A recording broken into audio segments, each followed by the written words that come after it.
जय श्री राम दोस्तों। आज हमने देखा श्रीमद् रामायण में बाली उसके भाई सुग्रीव को पकड़ लेता है ऋषिमुख पर्वत के बिल्कुल नज़दीक, बस एक कदम दूरी पर। और अब उसका गला वो दबा देता है, लगभग सांसें रुकने को होती है। पीछे से हनुमान आकर के बाली को पकड़ लेते हैं और बड़ी मशक्क़त के बाद में बाली का हाथ उसकी गर्दन से, सुग्रीव की गर्दन से हट जाता है। सुग्रीव के प्राण बच जाते हैं और हनुमान नहीं छोड़ते बाली को। दोनों बहुत कोशिश कर रहे होते हैं एक दूसरे को पकड़ने की और छुड़वाने की, मगर अब हनुमान कहते हैं बाली को कि देखो, सुग्रीव तो पहुंच गया है ऋषिमुख पर्वत पर, और यदि आपको याद नहीं है तो याद दिला दूं, ऋषि ने आपको श्राप दिया है, वहां कदम रख दोगे तो आप मारे जाओगे। और मैं, वो कहते हैं हनुमान, कि हनुमान बाली को चाहें तो इसी वक्त फेंक सकते हैं ऋषिमुख पर्वत की सबसे ऊंची चोटी पर, बीचों बीच फेंक सकते हैं, मगर वो ऐसा नहीं करेंगे। वो चाहते हैं कि बस राक्षस बन चुका है जो बाली, ये फिर से नायक बने, समझे क्या था, क्या होना चाहिए, और यहाँ से वापस चला जाए सुग्रीव को जीवन दान दे करके। अब वो कहता है कि देखो, इसे तो मैं नहीं छोड़ूंगा। हाँ ठीक है, तुम मुझे नहीं छोड़ रहे हो तो इसको ये कहना सुग्रीव को कि यहाँ से नहीं आएगा, ऋषिमुख पर्वत पर ही रहेगा, यदि वहाँ आया तो मारा जाएगा। कहते हैं ठीक है, ये यहीं रहेंगे। ठीक है, बाली चला जाता है। हनुमान और सुग्रीव जो हैं अब ऋषिमुख पर्वत पर होते हैं और वहाँ दिखाते हैं कि जो भगवान शिव हैं माता पार्वती को बता रहे होते हैं कि 10 वर्ष जो है बीत चुके हैं, और इस दौरान बहुत कुछ किया है भगवान श्री राम ने और लक्ष्मण ने, माता सीता ने भी, और बहुत लोगों का उद्धार किया है, बहुत कुछ सीखा है, आशीर्वाद लिया है, और राक्षसों को भी मारा है, उनको मोक्ष दिया है श्री राम ने।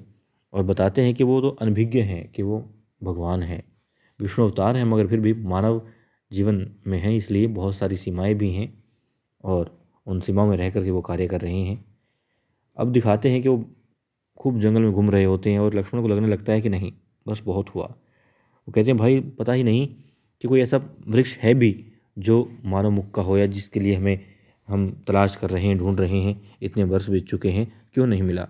कहीं हो ही ना, हमें गलत बताया गया हो। यूँ तो हमें ऋषि अगस्त्य मिलेंगे ही नहीं। अब वो लोग वहाँ विश्राम करते हैं और विश्राम करते हुए हम एक बड़ा ही अद्भुत नज़ारा देखते हैं। भगवान राम कहते हैं माता सीता से, जो उनकी गोद में लेटी हुई होती हैं सरक करके, वो कहते हैं कि तुम्हें याद है शादी से पहले की रात्रि। अब माता सीता कहती है कि नहीं। फिर वो कहते हैं मुझे तो याद है, तुम्हें याद नहीं। वो कहती याद तो उसे किया जाता है जो भूल जाए, जिसे वो कोई भूलने का क्षण था। ठीक है, अब तभी कुछ आहट सी होती है, एक तो नाम सुनाई दे रहा होता है, राम राम। लक्ष्मण कहता है भाई सावधान, क्योंकि ये जो आवाज़ आ रही है ये साधारण नहीं है, ये राक्षसी हो सकती है, इसमें पीड़ा है, इसमें वेदना का स्वर है। अब देखते हैं उस ओर तो क्या पाते हैं। जब और आगे बढ़ते हैं, लक्ष्मण कहते हैं मैं जाऊंगा भाई, आपका रक्षक हूँ और आपकी रक्षा का दायित्व तो मेरा है। मगर फिर राम आगे जाते हैं और छूते हैं जहाँ से अलग ही रोशनी आ रही होती है, उस पर हाथ लगाते हैं तो फिर वो रोशनी शांत हो जाती है और एक वहाँ पर ऋषि दिखाई देते हैं। अब लक्ष्मण को लगता है कि कोई राक्षस ही होगा, मगर वो बताते हैं कि वो तो ऋषि हैं और राम का बहुत आभार व्यक्त करते हैं। फिर वो कहते हैं तुम्हें कैसे पता चला कि मैं राम हूँ। वो बताते हैं कि आप जैसा मर्यादा पुरुषोत्तम ही कोई, मतलब ये कर सकता था, यहाँ आ सकता था, मुझे छू सकता था, वरना अगर कोई माया होती या फिर कुछ पाप होता तो ऐसा नहीं हो पाता।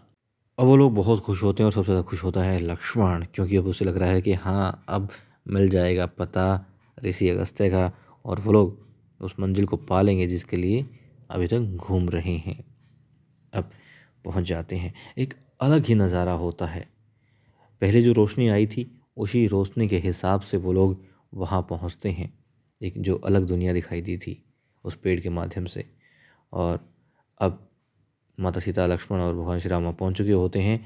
और फिर देखते हैं आभा, बहुत सुंदर जगह होती है, बहुत सुंदर वृक्ष होते हैं, फूल होते हैं, और जो आसपास जो प्राणी होते हैं वो भी बहुत अद्भुत सुंदर होते हैं। एक अलग ही उनमें तेज होता है, अलग ही सौंदर्य वहाँ का था, प्राकृतिक भी। और अब लक्ष्मण पूछते हैं लेकिन भाई यहाँ पर ऋषि अगस्त्य दिखाई नहीं दे रहे होते हैं। फिर राम कहते हैं सामने देखो, और देखते हैं कि एक ऋषि होते हैं जो कि पक्षियों को दाना डाल रहे होते हैं। आगे बढ़ते हैं तो पाते हैं कि ऋषि बहुत मतलब कि तेजवान हैं, संभवतः यही ऋषि अगस्त्य हैं।